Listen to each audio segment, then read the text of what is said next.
3 days from now, after half a century in the service of our country, I shall lay down the responsibilities of office as, in traditional and solemn ceremony, the authority of the presidency is vested in my successor. This evening, I come to you with a message of leave-taking and farewell, and to share a few final thoughts with you, my countrymen. Like every other citizen, I wish the new president and all who will labor with him Godspeed. I pray that the coming years will be blessed with peace and prosperity for all. We now stand 10 years past the midpoint of a century that has witnessed 4 major wars among great nations. 3 of these involved our own country. Despite these holocausts, America is today the strongest, the most influential, and most productive nation in the world.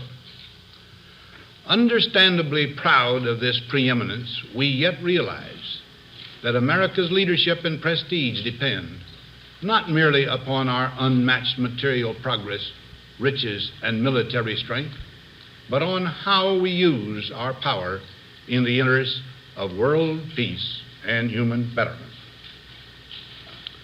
Crises there will continue to be.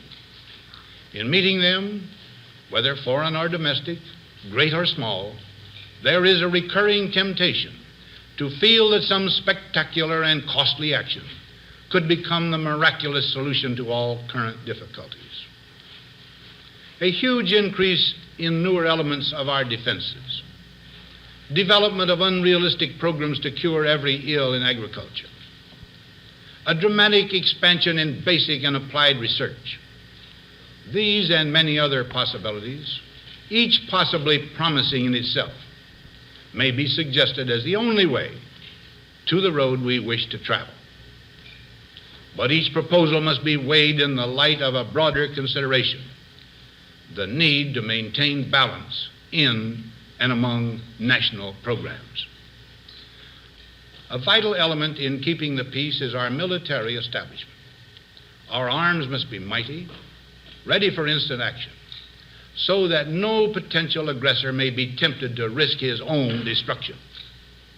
Our military organization today bears little relation to that known of any of my predecessors in peacetime, or indeed by the fighting men of World War II or Korea.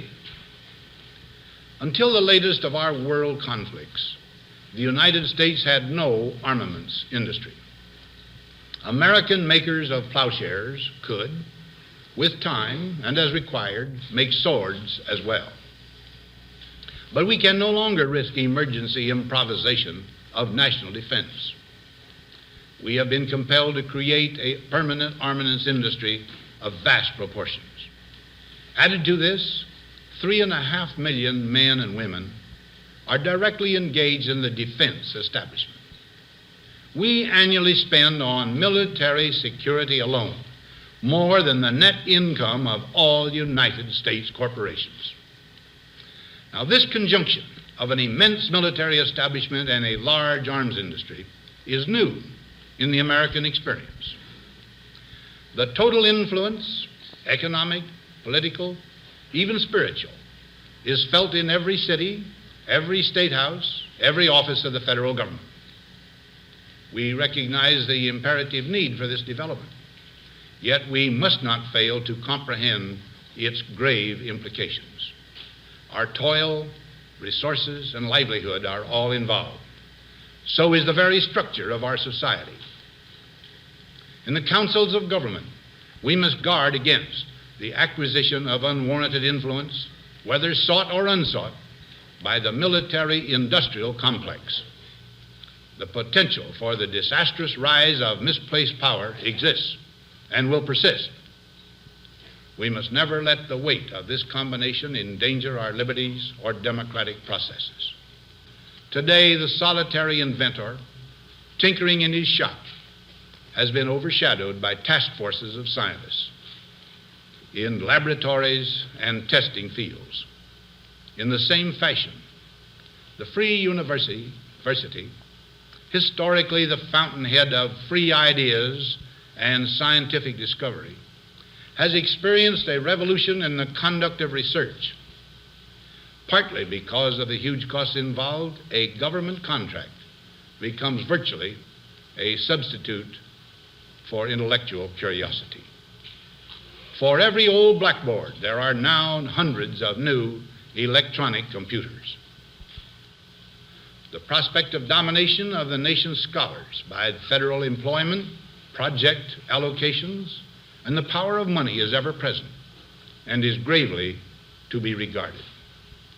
Yet in holding scientific research and discovery in respect, as we should, we must also be alert to the equal and opposite danger that public policy could itself become the captive of a scientific, technological elite. As we peer into society's future, we, you and I, and our government must avoid the impulse to live only for today, plundering for our own ease and convenience the precious resources of tomorrow. We cannot mortgage the material assets of our grandchildren without risking the loss also of their political and spiritual heritage. We want democracy to survive for all generations to come, not to become the insolvent phantom of tomorrow. During the long lane of the history yet to be written, America knows that this world of ours, ever growing smaller, must avoid becoming a community of dreadful fear and hate, and be instead a proud confederation of mutual trust and respect. Together we must learn how to compose differences, not with arms, but with intellect and decent purpose. Because this need is so sharp and apparent, I confess that I lay down my official responsibilities in this field with a definite sense of disappointment. As one who has witnessed the horror and the lingering sadness of war, as one who knows that another war could utterly destroy this civilization, which has been so slowly and painfully built over thousands of years, I wish I could say tonight that a lasting peace is in sight. Happily, I can say that war has been avoided. Steady progress toward our ultimate goal has been made, but so much remains to be done. As a private citizen, I shall never cease to do what little I can to help the world advance along that road. So in this, my last good night to you as your president, I thank you for the many opportunities you have given me for public service in war and in peace. I trust in that service, you find some things worthy. As for the rest of it, I know you will find ways to improve performance in the future. You and I, my fellow citizens, need to be strong in our faith that all nations under God will reach the goal of peace with justice. May we be ever unswerving in devotion to principle, confident but humble with power, diligent in pursuit of the nation's great goals. To all the peoples of the world, I once more give expression to America's prayerful and continuing aspiration.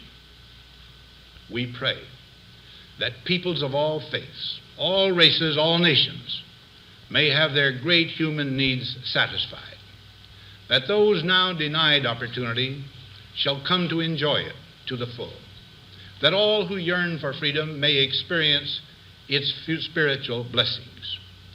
Those who have freedom will understand also its heavy responsibility, that all who are insensitive to the needs of others will learn charity, and that the scourges of poverty, disease, and ignorance will be made disappear from the earth, and that in the goodness of time, all peoples will come to live together in a peace guaranteed by the binding force of mutual respect and love. Now, on Friday noon, I am to become a private citizen. I am proud to do so. I look forward to it. Thank you, and good night.